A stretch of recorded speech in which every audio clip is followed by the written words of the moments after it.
আসসালামু আলাইকুম। দা daily campus একটা নোটিশ প্রকাশ করেছে। সেখানে বলা হয়েছে এইচএসসির ফল অটো পাসে নয়, ফেল করলে ফেলই আসবে।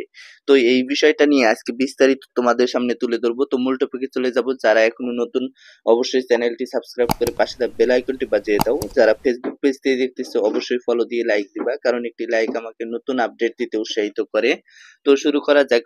দা ডেইলি ক্যাম্পাস মূলত কি আপডেট তুলে ধরেছে সেইটা আগে পড়ে নেই। এখানে বলা হয়েছে চলতি বছরের এইচএসসি ও সমমান পরীক্ষার ফলাফল অটো পাসের ভিত্তিতে প্রকাশ করা হবে না।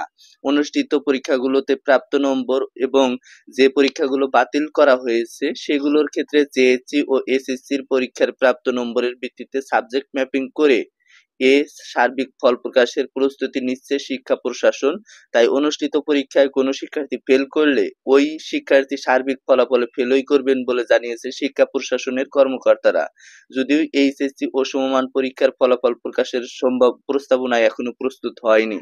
তাহলে তোমরা এখান থেকে আসলে মূলত কি বুঝতে পারলা যে এইচএসসি পরীক্ষা যে দিয়েছো, যে সাবজেক্টগুলো পরীক্ষা দিয়েছো সেই সাবজেক্টগুলো খাতাগুলো সঠিক সুন্দরভাবে শিক্ষকগণ দেখবে।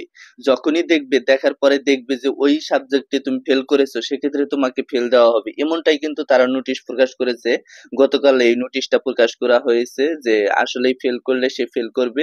তবে যে পরীক্ষা দেয়নি সেই পরীক্ষাগুলো জেএসসি এবং এসএসসির মার্ক দেওয়া হবে, অর্থাৎ সেখানে সর্বোচ্চ নাম্বার পাবে।